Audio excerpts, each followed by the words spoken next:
Bonjour à toutes, bonjour à tous. Voici une présentation sur l'insuffisance rénale aiguë de l'adulte en réanimation, présentation préparée par les professeurs Kadaklouche et Stéphane Gaudry. Les objectifs pédagogiques de cette présentation sont nombreux, mais tourneront essentiellement autour des mécanismes et des étiologies de l'insuffisance rénale aiguë. Le professeur Stéphane Gaudry et le professeur Kadaklouche déclarent ne pas avoir de conflit d'intérêt en rapport avec cette présentation. Nous suivrons un plan classique en parlant d'épidémiologie, de la définition de l'insuffisance rénale aiguë, savoir comment interpréter la créatinine plasmatique. Nous parlerons des principaux mécanismes de l'insuffisance rénale aiguë et finalement conclurons sur la démarche diagnostique à avoir devant une insuffisance rénale aiguë. Commençons par l'épidémiologie. L'insuffisance rénale aiguë est une situation fréquente à l'hôpital puisqu'elle touche 10% des patients hospitalisés, mais encore plus fréquente lorsque l'on s'intéresse aux patients de soins intensifs et de réanimation, puisque la moitié de ces patients sont soit sujets à une insuffisance rénale aiguë lorsqu'ils arrivent en réanimation, soit la développent au cours de leur hospitalisation en réanimation. La définition est une baisse brutale de la filtration glomérulaire, mais en pratique clinique, cette baisse de la filtration glomérulaire a pour conséquence une baisse de la diurèse, c'est ce qu'on appelle l'oligurie, et une augmentation des taux de créatinine plasmatique. C'est pour cela que la définition et la classification de l'insuffisance rénale aiguë sont basées sur la diurèse, la baisse de la diurèse, et les taux de créatinine plasmatique.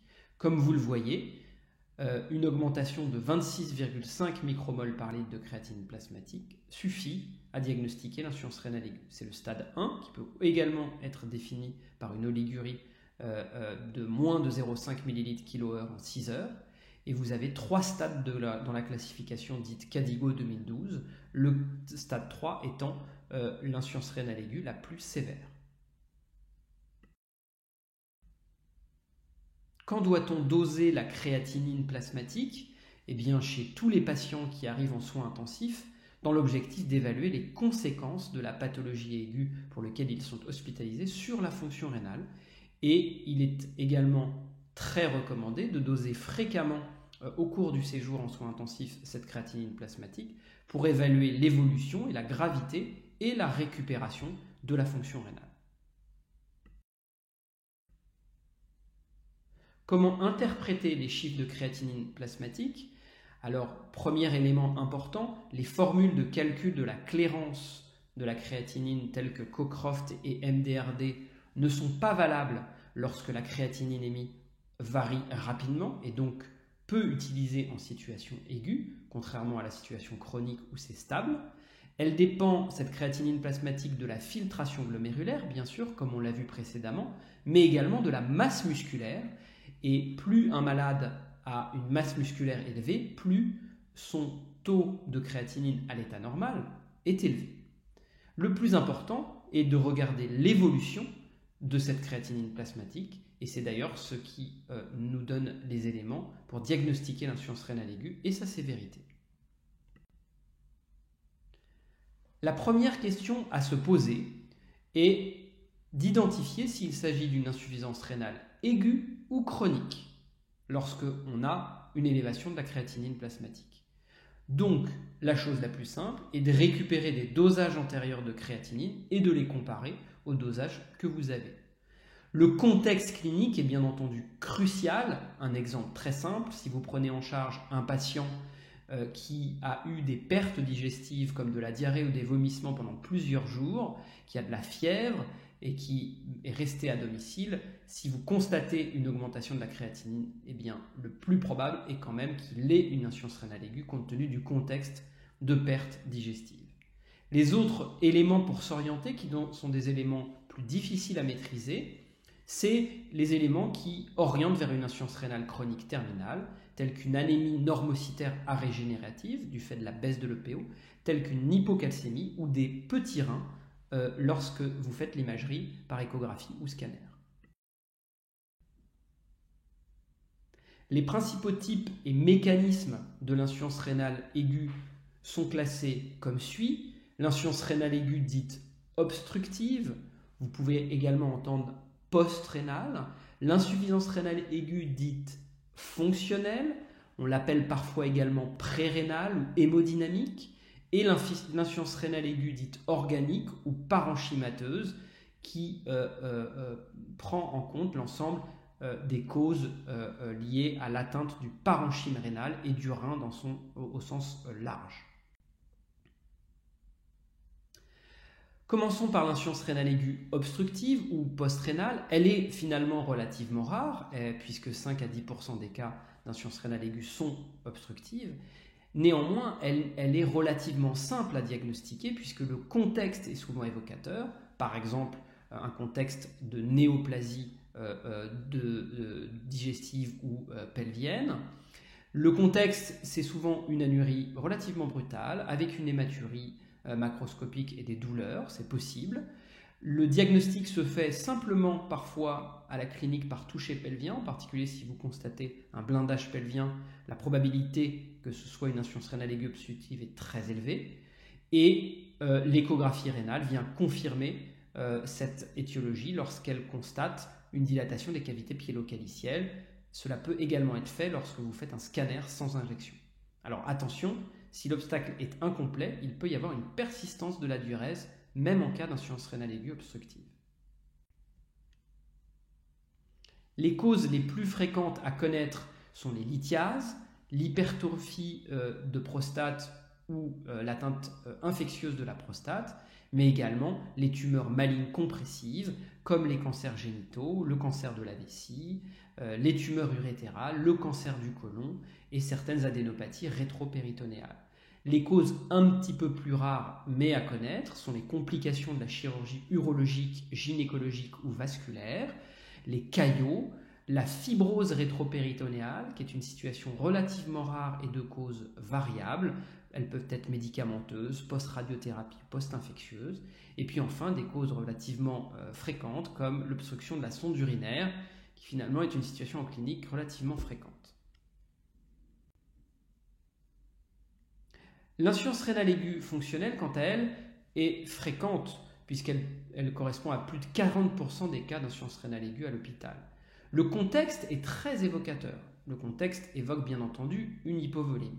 Les pertes digestives, la diarrhée, les vomissements vont vous orienter. La diminution, bien entendu, des apports hydriques est un élément important. La prise de diurétiques, plus simplement également les hémorragies, et puis l'insuffisance cardiaque, en particulier dans le cadre du syndrome cardio-rénal de type 1, vont vous orienter vers cette cause-là. Quels en sont les mécanismes? Rappelez-vous que le débit de filtration glomérulaire est influencé par la pression capillaire glomérulaire qui permet donc de filtrer le sang dans la chambre urinaire.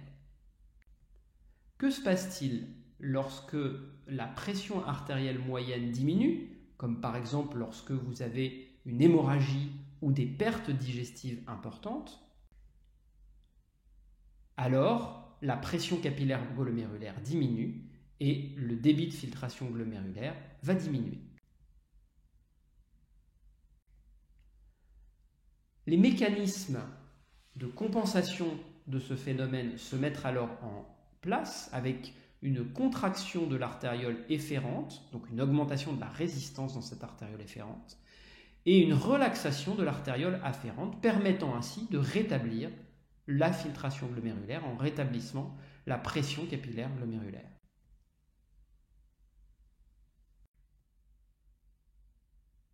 On peut également résumer cela ainsi. Du fait du diminution du débit sanguin, il y a une diminution du flux sanguin rénal, une diminution de la perfusion rénale, et tout cela aboutit à ce que les systèmes sympathiques, rénine, angiotensine, aldostérone et la sécrétion d'ADH soient activés, et l'ensemble de ces phénomènes aboutit à une réabsorption tubulaire de sodium et d'eau, et une réabsorption qui va aboutir finalement à ce que vous constatez en clinique, une oligurie et des urines pauvres en sodium et riches en déchets, donc riches en osmol comme l'urée, puisque finalement, le rein en situation d'insuffisance rénale aiguë fonctionnelle eh bien, fonctionne correctement, on peut le dire comme ça, et donc il est juste là pour compenser une situation. Et c'est pour cela que finalement vous constatez des urines en faible quantité, c'est l'oligurie, mais très riches en osmol pour permettre d'évacuer un maximum de déchets. Un message très important, ces mécanismes de compensation que vous voyez se mettre en place au cours de l'insuffisance rénale aiguë sont altérés en cas de prise de certains nombres de médicaments, comme les inhibiteurs de l'enzyme de conversion, les ARA2, mais également les anti-inflammatoires non stéroïdiens qui, eux, inhibent la synthèse des prostaglandines.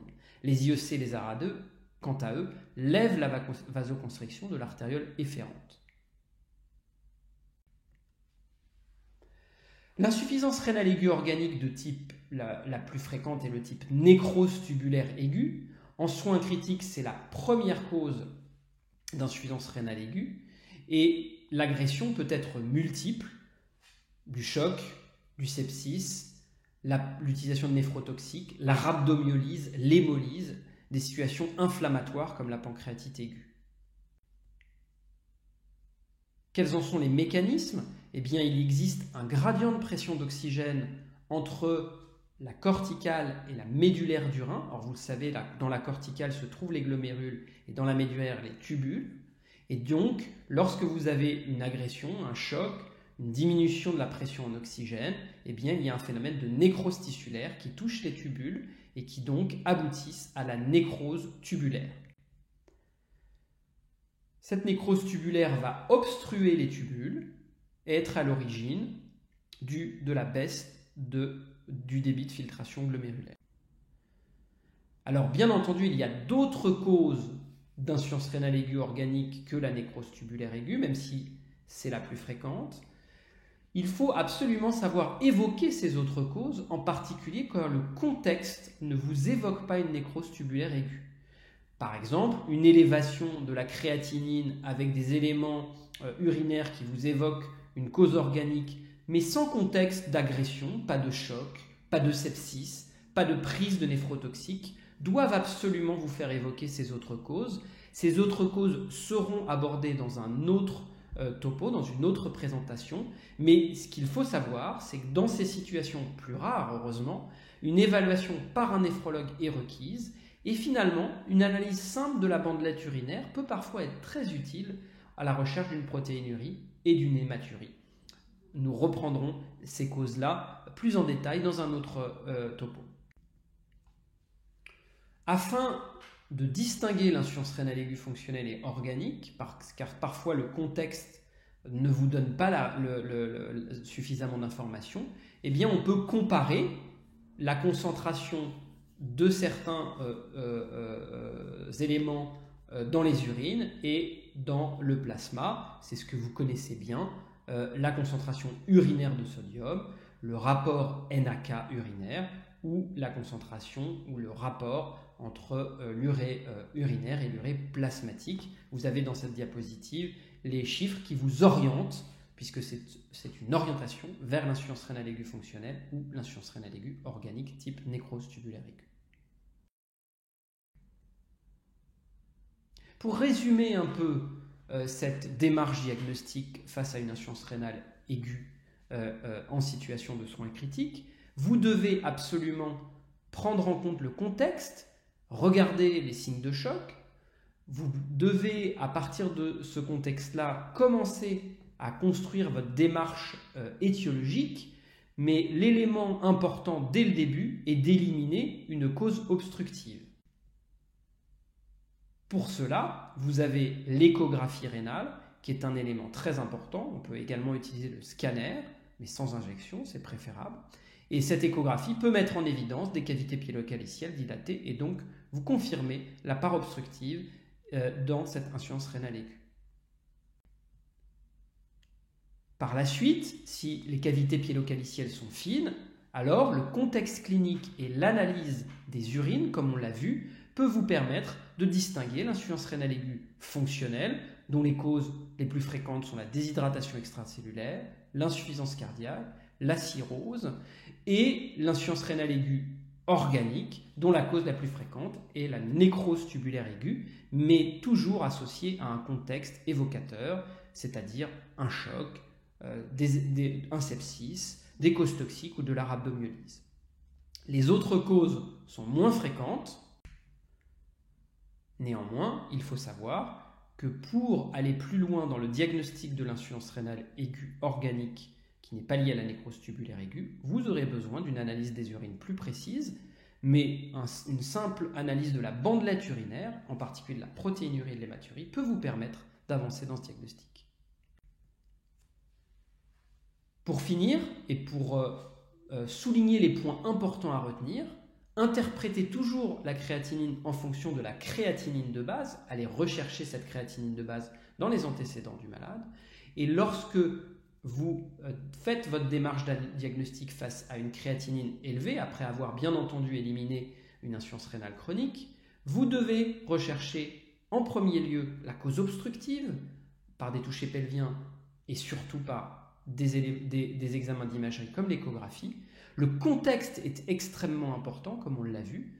L'analyse du ionogramme urinaire va vous permettre également d'avancer dans le diagnostic entre insuffisance rénale aiguë fonctionnelle et organique. Et puis, n'oubliez pas, la bandelette urinaire, cet examen simple, parfois très utile. Je vous remercie de votre attention.